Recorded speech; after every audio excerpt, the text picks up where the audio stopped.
नमस्कार, स्वागत है आप सभी का एसएस डिस्कवर योरसेल्फ में। आज की शुरुआत वर्ब के साथ।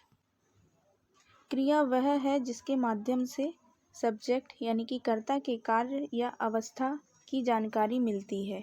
वर्ब डिस्क्राइब द एक्शन और the state of the subject. तो परिभाषा के अनुसार क्रिया क्या है? क्रिया वह है जिसके माध्यम से सब्जेक्ट यानी कि कर्ता के कार्य या अवस्था की स्थिति की जानकारी मिलती है।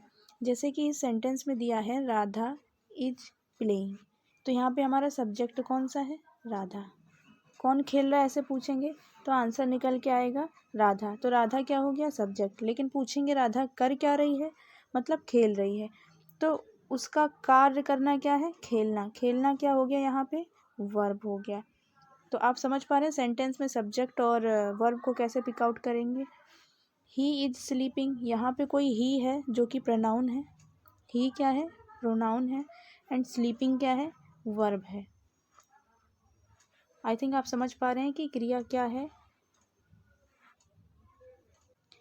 अब अवस्था या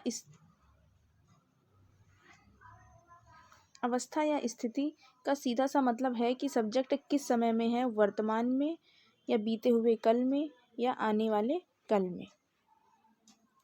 तो इससे हमें क्या पता चलता है कि हमारा जो कर्ता है वो किस स्थिति में है या फिर किस अवस्था में है, प्रेजेंट का है या पास्ट का है या फ्यूचर का है। जैसे example, Ayansh is playing. Ayansh is playing, यहाँ अयांश खेल रहा है, तो ये प्लेइंग इसका क्या हो गया? वर्ब हो गया। अयांश इज 8 मंथ ओल्ड, यहाँ पे अयांश की अवस्था बताई जा रही है। अयांश का कोई एक्शन नहीं हो रहा है यहाँ पे। अयांश की अवस्था बताई जा रही है कि अयांश कितने महीने का है? 8 महीने का है, 8 मंथ्स ओल्ड है वो। Ayansh was 8 months old, Ayansh 8 महीने का था, तो यहाँ पे पास्ट स्टेज बताई जा रही है आपकी कि अयांश 8 महीने का था। Ayansh will be 8 month old, Ayansh 8 महीने का होगा, तो ये आपकी फ्यूचर स्टेट बताई जा रही है। बेसिकली क्रिया दो प्रकार की होती है, एक मुख्य क्रिया मेन वर्ब। यह क्रिया या सब्जेक्ट के कार्य की जानकारी देता है। जो मेन वर्ब है वो हमें क्या पता चलता है कि हमारा सब्जेक्ट क्या कर रहा है। मेन वर्ब से सब्जेक्ट द्वारा किए गए कार्य की जानकारी प्राप्त होती है। जैसे main verb describe the action of the subject. Example, dancing, singing, thinking. इस तरीके के जो ये एग्जाम्पल हैं ये सब क्या हैं? ये एक्शन वर्ड हैं। ये आपको पता चलेगा कि ये इससे कोई कर्ता हमारा क्या कार्य कर रहा है। अब यहाँ पे आप कहेंगे कि थिंक आया है, सोचना, मतलब सोचने में भी हमारा माइंड एक्टिव रहता है। ये नहीं कि हाथ पैर मेरे चल रहे हैं तभी हमने कोई कार्य किया है, नहीं, यहाँ पे हमारा माइंड एक्टिव है, तो ये थिंकिंग भी एक्शन वर्ब में ही आ जाएगा।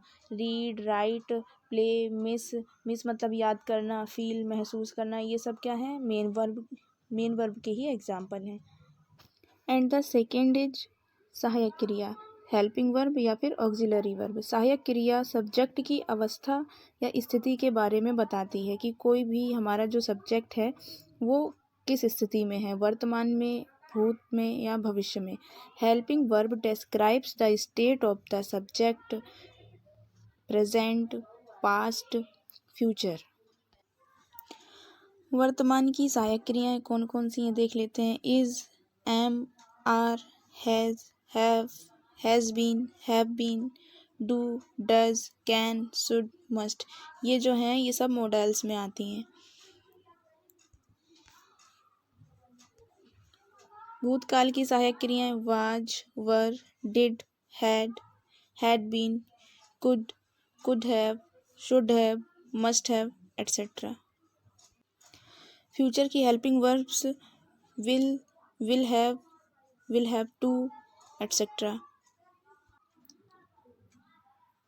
तो आपने पढ़ा कि क्रिया के प्रकार कितने प्रकार के थे। मुख्य वर्ब जो कि सब्जेक्ट द्वारा किए गए कार्य की जानकारी देता है, और सहायक क्रिया या हेल्पिंग वर्ब या ऑक्सिलरी वर्ब जो कि ये बताता है कि हमारा सब्जेक्ट किस स्टेट में है, तो ये स्टेट की जानकारी देता है, किस अवस्था में है, किस स्थिति में है। आइए कुछ एग्जाम्पल से समझ लेते हैं। Anjali is playing guitar. यहाँ पे अंजलि इज़ प्लेइंग गिटार, यहाँ जो गिटार के लिए प्लेइंग आया है, आप ये मत कहिए कि वैसे प्लेइंग मतलब खेलना होता है कि अंजलि खेल रही है, नहीं, लेकिन यहाँ पे इंस्ट्रूमेंट आया है तो इंस्ट्रूमेंट के लिए यहाँ पे प्ले लगाया जाता है मतलब गिटार बजा रही है। I was listening to music, मैं म्यूज़िक सुन रहा था। ये he will become a doctor, वह डॉक्टर होगा। Aman is talking with Sam, Aman Sam से बात कर रहा है। He is an MLA, Ashish is in Delhi, Ashish Delhi में। तो ये देखो इसकी स्टेट बता रहा है, यहाँ पे भी स्टेट पता चल रही है, यहाँ एक्शन वर्ब पता चल रही हैं। तो ये मेन वर्ब है आपका। टॉकिंग क्या है? मेन वर्ब है, मुख्य क्रिया है, क्योंकि कर्ता द्वारा किए गए कार्य की जानकारी प्राप्त हो रही है। तो आप सेंटेंस में अगर आपको कोई भी एग्जाम्पल दिया जाता है और अंडरलाइन करके पूछ लिया जाए कि दिए गए सेंटेंस में ये जो प्लेइंग है या फिर ये अंडरलाइन वर्ड हैं ये क्या है, तो आप आई होप कि बता सकते हैं कि ये मेन वर्ब है या फिर ऑक्सिलरी वर्ब है। आप बताइए क्या है ये। और जो मेन वर्ब होती है वो दो प्रकार की होती है, ट्रांजिटिव एंड इंट्रांजिटिव वर्ब, जो कि आपने हिंदी में भी पढ़ा है, सकर्मक और अकर्मक क्रिया। तो ट्रांजिटिव वर्ब मतलब सकर्मक क्रिया जिसमें कर्म की आवश्यकता पड़ती है। Transitive verbs are used with a direct object. He wrote a letter, उसने लिखा, क्या लिखा? एक पत्र लिखा। तो कार्य किया, किसका कार्य किया? लिखने का कार्य किया। लेकिन लिखने का प्रभाव किस पे पड़ा? पत्र पर पड़ा। तो यहाँ पे ये जो ऑब्जेक्ट है तो इसलिए यहाँ पे ट्रांजिटिव वर्ब है। ट्रांजिटिव वर्ब में आपको सेंटेंस में ऑब्जेक्ट दिया जाएगा और इंट्रांजिटिव वर्ब में आपको ऑब्जेक्ट नहीं दिया जाएगा। Intransitive verbs are used without a direct object. Intransitive verb है उसमें आपको ऑब्जेक्ट नहीं दिया जाएगा। Intransitive verbs are used without a direct object, मतलब उसमें कोई ऑब्जेक्ट नहीं रहता है। जॉन इज स्लीपिंग, यहाँ जॉन सो रहा है, लेकिन यहाँ कुछ वैसा ऑब्जेक्ट वगैरह नहीं बताएगा कि जॉन इज स्लीपिंग या फिर John is reading the book, या जॉन किताब पढ़ रहा है तो पढ़ने का प्रभाव किताब पे जा रहा है। तो इस तरीके से जो ट्रांजिटिव इंट्रांजिटिव है ये एग्जाम बेस पे कभी कभी ऐसा होता है कि एग्ज़ाम में बहुत ज़्यादा डिफ़िकल्ट पेपर नहीं जब बनाया जाता है तो इजी सा पूछ लिया जाता है। ही रोट ए लेटर आपको जैसे दे दिया गया और अंडरलाइन कर दिया गया, पूछा जाएगा which part of speech of given sentence, इस सेंटेंस में कौन सा पार्ट ऑफ स्पीच है। ऑप्शन ए बोल दिया जाएगा वर्ब, एडवर्ब, एडजेक्टिव, या फिर वर्ब में आपको ऑप्शन में दे देंगे ट्रांजिटिव वर्ब या इंट्रांजिटिव वर्ब कौन सा है। तो आप अगर पहचान पाते हैं कि सब्जेक्ट सेंटेंस में यदि ऑब्जेक्ट दिया गया है तो वो ट्रांजिटिव वर्ब होगी, अगर ऑब्जेक्ट नहीं दिया गया है तो वो इंट्रांजिटिव वर्ब होगी।